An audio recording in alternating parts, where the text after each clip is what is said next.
Maqasidic Tafsir. Where should I begin when I'm starting at the end?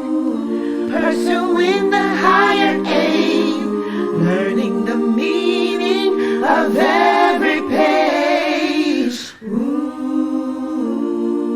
Where should I begin when I'm starting at the end? Assalamu alaikum. SunnahFollowers presents a new class, the Maqasidic Tafsir, being taught and brought to you by Ustada Laila Nasheeba. Please stay tuned, streaming on all major platforms, right here on channel SunnahFollowers. The number one reason, as I stated, that so many of you have this disconnection with the law is because you don't have the correct knowledge of this religion. You don't know your religion. You don't know the basics. You don't understand what La ilaha illallah Muhammadur Rasulullah means. As the Prophet Muhammad sallallahu alaihi wasallam said, the problem with us is we have a problem with the lordship of Allah. We don't understand, and many of us don't truly believe in the lordship of Allah. So that's why you have that disconnect. Well, the Quran, if utilized correctly, if read if you read it being maqasid, looking for the topic of each chapter, looking for the objective of each sentence, and then taking everything and making goals from it, this will help you to reconnect, because that knowledge will help you to differentiate what's true from what is not. I get so many questions. A lot of people ask me, Sister Laila, why is it your classes last 2 hours? My class don't last 2 hours. My lectures never last longer than 20 minutes. The rest of that is people asking questions, the Q&A, which is good. That's what I'm here for. That's what I'm here for, to help guide you back to Allah. Okay?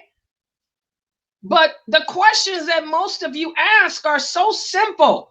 You should know the answers. But the fact that you don't shows that we're living in the days of fitan, the days in which the Prophet sallallahu alaihi wasallam warned against, the days he said of the later generation, which is us. Whereas the truth will appear as falsehood, and falsehood will appear to be truthful. That's the problem. That's why we have to take the time to really learn this deen. So,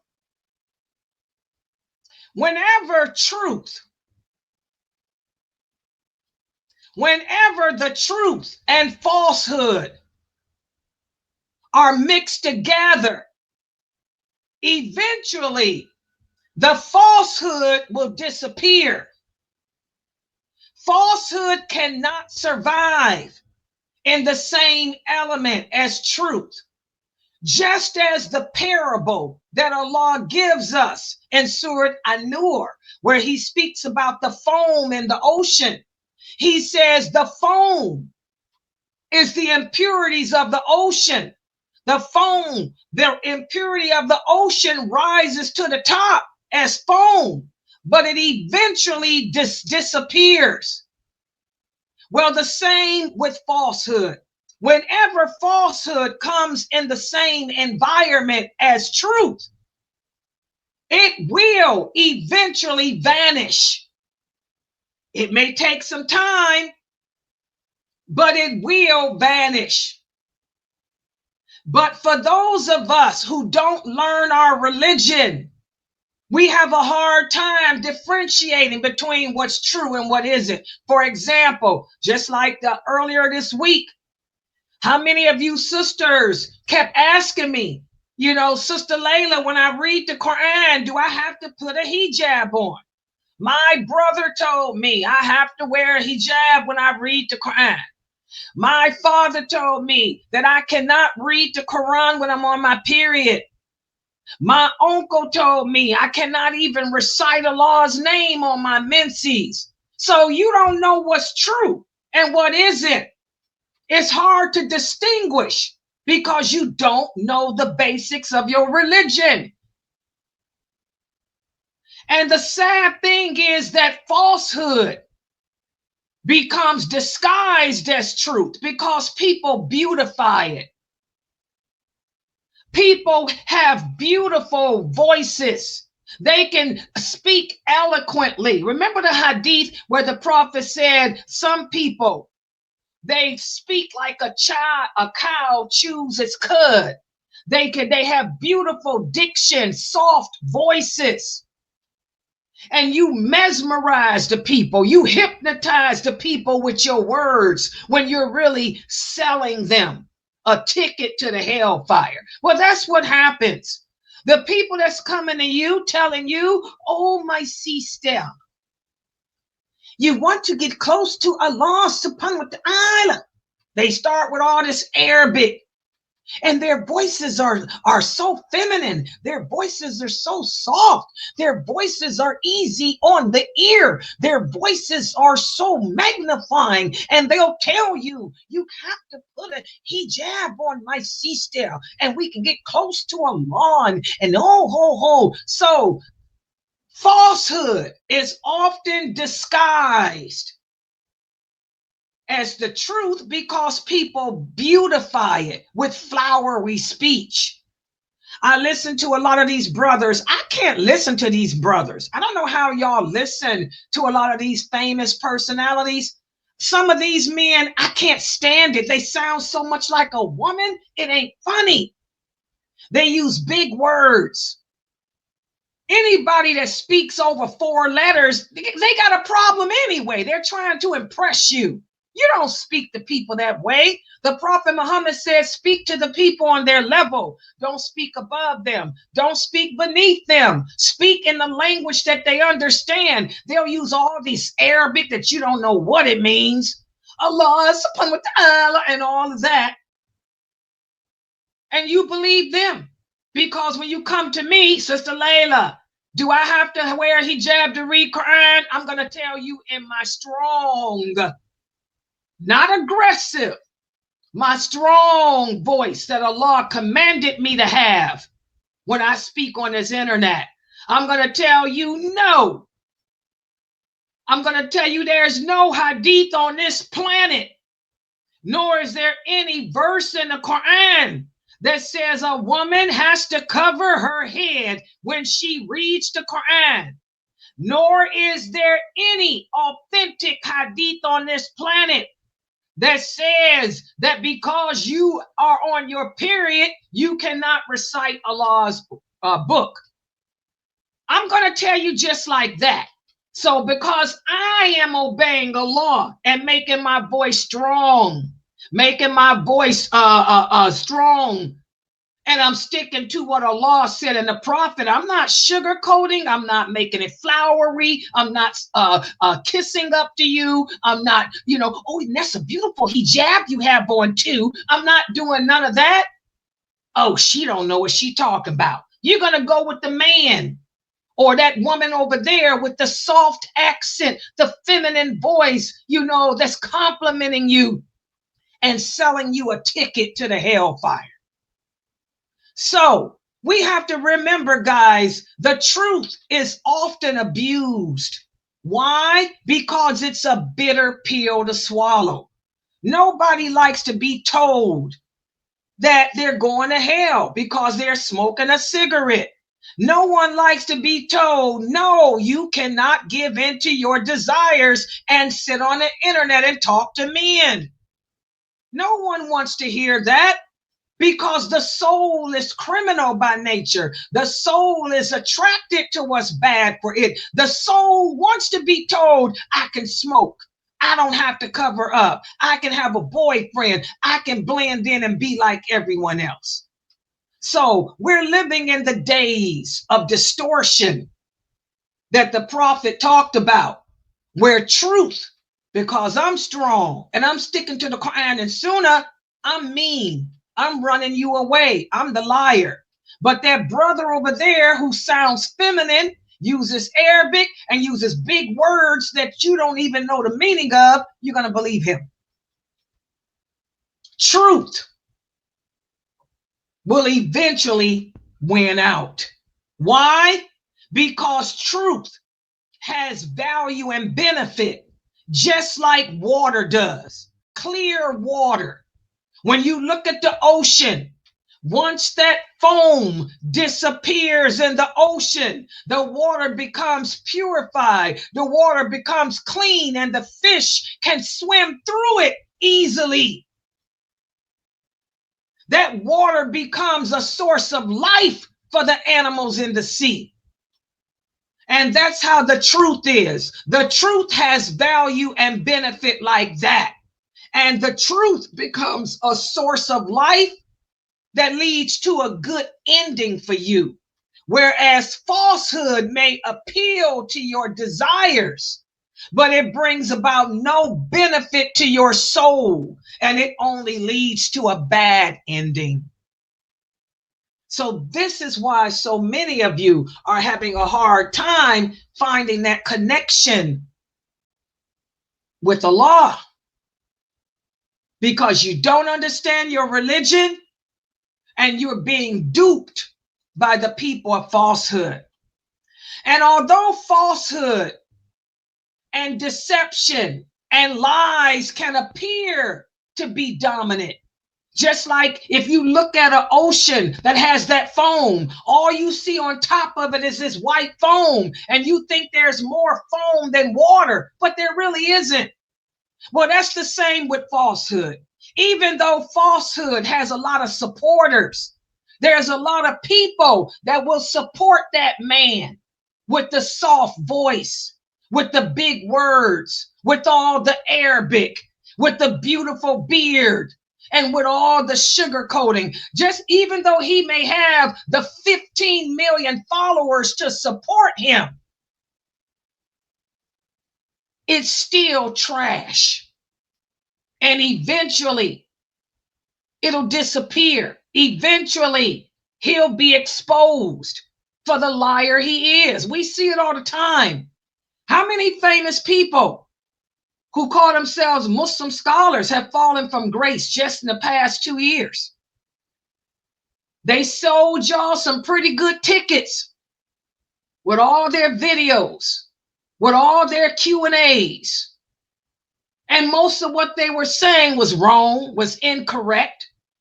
The people in knowledge knew that they were what they were, but they had you duped. But eventually, look what happened. Allah took them down. Allah eventually exposed them. And the people of the truth, they're still here. They're still here teaching the same thing that they've been teaching for years. Quran and authentic hadith. I want you guys to understand, Allah tells us in the Quran, and by the way, here's your reward for reading the Quran today.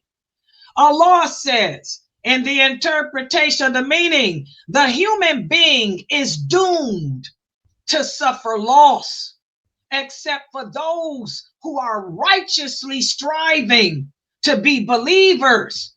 They encourage each other to that which is truthful, and they are people who have patience. Here Allah is telling us human beings are doomed. We're doomed. We're doomed to suffer loss. Why? Because the soul, Allah created the soul to be criminal by nature. And most of us are too weak to train and tame our souls. Most of us are going to give in to our desires and our wants instead of our needs and what's good for us. Except for those who learn the religion correctly, who truly believe in Allah, and they're consistent in seeking that correct knowledge, and they surround themselves with other believers like themselves. That's why I was telling the children here yesterday, this is Ramadan. Don't have no people in your house who don't practice Islam.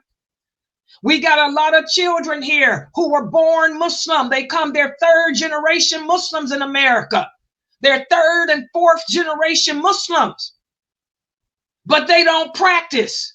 And they hang out with their cousins and relatives who are third generation like them who don't practice either. Well, it's over. It's time to say, I ain't hanging out with you no more because you smoke weed. You know, you date, you got girlfriends, you're having sex, you're going to parties, you're drinking alcohol. I'm going to hang out with my relatives who believe La ilaha illallah and practice it, because the human being is doomed to loss unless he or she strives to be in obedience to Allah and surround themselves with others like that. And why is it that the truth will always prevail? It's easy, because the truth is something that you can't explain. It's just there. It's just the truth. Let me give you an example. The sun rises every day and the sun sets every night. That's a fact. But can you explain why it rises and why it sets? No, you can't.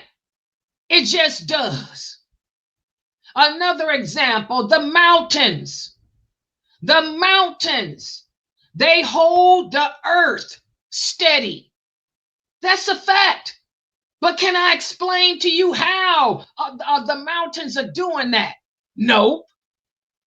But you can't deny it. You can't deny that the mountains are here. Scientists cannot deny that if it weren't for the mountains, we would feel the earth rotate.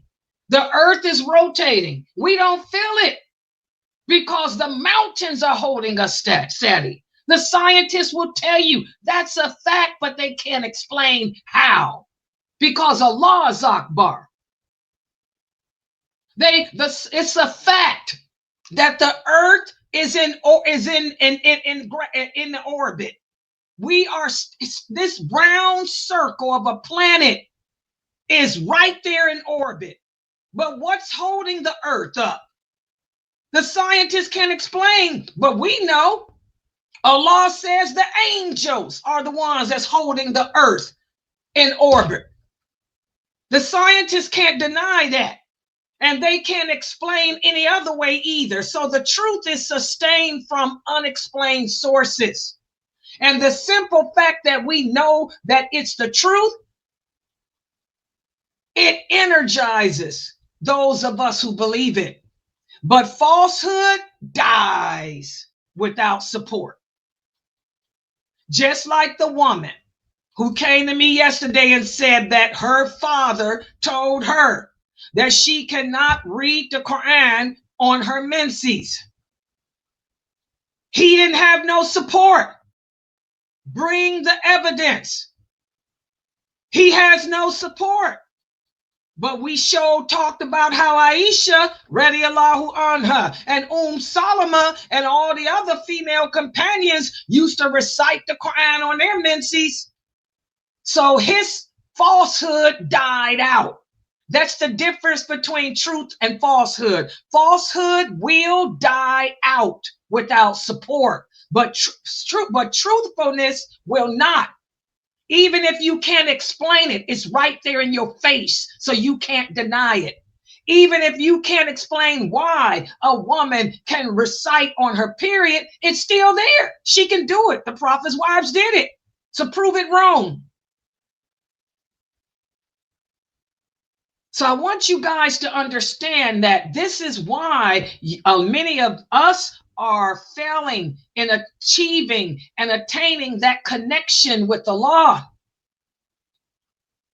because we don't know our religion. We can't recognize truth from falsehood. Listen to what Allah says and the interpretation of the meaning. In fact, we throw the truth against falsehood, leaving falsehood crushed, and it quickly vanishes. And woe be to you for the falsehood that you say. Subhanallah. Subhanallah. Just like the foam. Y'all see this picture? This is the foam that you see in the ocean. It melts away. Y'all see that blue part? Half the foam done melted away, and it leaves purity.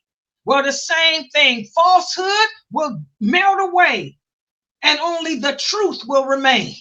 The truth is, Aisha, radiallahu anha, and all the female companions used to make dua. They used to prostrate. They used to recite the Quran all on their menses. There's many hadiths about that. That's not ever going to change. But for you brothers to say that we can't do it, you ain't got nothing to stand on. So just like this foam is disappearing, your falsehood does too. Okay? So when human beings become at peace and are ready to recognize the truth, that's when you find that comfort in your heart. That's when you find that connection with Allah. Just like the sister that came to me. When she saw the hadiths, we went over those hadiths about how Aisha and them would supplicate and recite the Quran, menses or not. She felt a peace in her heart. She said, then I can continue to recite the Quran even though I'm on my menses, regardless as to what my father said. That's what happens. And then her heart connected with Allah. And what is her response today? Today she's telling me how spiritually close she feels to Allah today, because she's able to recite the Quran even though she's on her menses. Okay? So truth in all its purity, when it's recognized, when it's accepted, that's when you reconnect with Allah. Listen to what Allah says in the interpretation of the meaning. Thus does Allah set forth parables for the truth and falsehood to be recognized.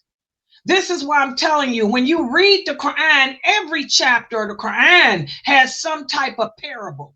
Allah gives examples. A parable is an example. Allah doesn't just tell us what he wants us to know. He, out of his mercy, gives us parables and examples to illustrate what the message he's trying to give to us. We just have to recognize them. And that's how you attain the higher understanding of what you're reading. Listen to what Allah says in the interpretation of the meaning. And all these examples we put forth for mankind. But unfortunately, none of them will understand except those who have knowledge. That's the problem. Why is it that you cannot connect to Allah? You have no knowledge of him. I don't have a problem connecting to Allah. You have to change your life, change your priorities, and this is the best month to do it. Make it a point to be here, not just for Ramadan, but every day at 6:30 and at 9:30.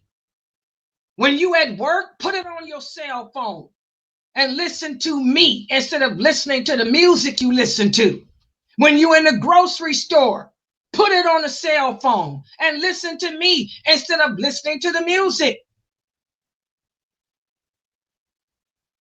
Ibn Kathir, may Allah be pleased with him, he was one of the early scholars of Islam. He said some of the companions, they said that whenever they would read a parable of the Quran that they could not understand, they would cry, because Allah says, again, no one will understand what I'm telling you here except those who have knowledge of me. So the parable of the foam in the ocean. How many of you got that parable? How many of you understand that all the filth in the sea comes up to the top in foam, but it disappears? And when it disappears, the water is purified and the fish can swim through it. Some of you get it, some of you don't. The ones who get it are those who truly know of Allah. Those of you who don't get it, you're the ones that need to spend more time learning of Allah, learning of Allah's lordship. And this is the responsibility of the scholars and the people of knowledge, the teachers like myself. It's our job to not try to get subscribers. It's not my job to come on this internet and make my voice soft, because I could do that if I wanted to, and make my voice sexy and throw out big words and put on a fake accent. I could do the same thing that these other crazy women are doing. Okay? That's not our job. It's our job to try to open up the hearts of those Muslims who have lost their way. And it's our job to take their hearts, and try to guide them back to Allah by helping them to not only see the parables and examples that Allah gives us, but it's our job to break it down to them so that they understand them. And that's why a person like me, why is it that I'll spend 2 hours here? My lecture is only 20 minutes. But why is it that the live is 2 hours? Because that's my job, to take the knowledge I have and help you to find your way back to Allah with it. And not that many people are doing that, not on the internet. The real scholars you ain't gonna find on the internet. The real scholars are too busy trying to put out students who can teach the people when they die. But the other so-called students of knowledge like myself, what are they doing? They sitting up reading from a book written by one of the 4 imams, and then they get up and leave, don't answer no questions. And when they do answer questions, they don't base their answers on the Quran. They don't base their answers on the Hadith. They base them on a fatwa online website or Method. Listen to what the Prophet Sallallahu Alaihi Wasallam said. And listen to this beautiful parable that he used. He said, one night when I was sleeping, I had a dream of the angel Jibril and the angel Michael. Jibril was sitting at the top where my head is, and Michael was at the bottom of the bed where my feet were. And one of them said, make a parable for him. So he said, listen, O Muhammad, so that your ears can hear. He said, hearken, so that your heart may understand. He said, the parable of you, Muhammad, and your nation is the parable of a king who conquers a land. After he conquers the land, he then builds a house. And then he places a table inside the house. And then he sends a messenger to call the people to come and eat from this table. And among them are those who answer the call and come. And among them are those who don't. This is a beautiful parable. What the angels were telling the Prophet Muhammad, Allah has sent you to perfect that which came before you.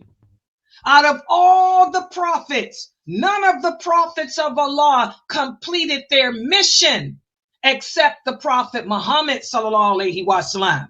And the Prophet Muhammad did not just complete his mission, but he completed Jesus, Moses, Abraham, Adam, and every other prophet's mission too. And Allah gave him the criterion for his people to live by. And that criterion is the Quran. The Quran tells us why we were created, why Allah put us here, and how we can either end up in eternal bliss or eternal hell. Allah tells us what to stay away from in this world, what to enjoy in this world. So we have all the information here. And not only that, but also the Prophet Muhammad's lifestyle, his example, and the example of his companions are left for us to follow too. But even though Allah put all that here for us, some of us will take it and end up in paradise, but most of us are going to forsake it and end up in hell. And that's why there'll be more people in hell than paradise, not because they didn't receive the message. The prophet said the reason why there'll be more people in hell is because they rejected it. They refused to abide by Allah's laws. They refused to follow the sunnah of the Prophet Muhammad sallallahu alaihi wasallam. Right before I did this class, I was sitting there and I was looking at some of the comments on YouTube. Some young man, another one, he thinks he's a mufti, I guess. He left a comment telling me, he asked me a question about the jinn. I gave him the correct answer. He came back at me and he said, don't you know that Ibn Taymiyyah said this? Ibn Taymiyyah said that. Ibn Taymiyyah said this. I'm going to tell you what page too. On page 2 something something of his book. 2 something something of his book. 2 something something of this book. So who are you, lady? You ain't no scholar. You ain't nobody. Ibn Taymiyyah, he went on and on. I answered him back with a long little paragraph. And basically I told him Islam is based on just 2 sources. The book of Allah, which is the Quran, and the Sunnah of the Prophet Muhammad, which are the Hadiths. Ibn Taymiyyah was not a prophet of Allah. Ibn Taymiyyah was not even one of the companions. Ibn Taymiyyah is not mentioned anywhere by Allah. As Muslims, we are commanded to obey Allah and to obey the Prophet Muhammad. Nowhere does Allah say obey Ibn Taymiyyah. He doesn't mention him. He doesn't exist. Okay? And also Allah tells us in the Quran, when it comes to matters of aqeedah, and this is important, when it comes to matters of aqeedah, which is belief, our belief must match that of those original companions. Allah doesn't say our belief when it comes to matters of belief, they must match Ibn Taymiyyah. Ibn Taymiyyah ain't nowhere around. So I told whoever this brother is, this is the month of Ramadan. You should be at the mosque praying and learning your religion, not wasting your time on the internet fighting with women who are old enough to be your great-grandmother, who done paid their dues 10 times over with Allah. I told him basically he's a disgrace, an example of the disgrace of this ummah today.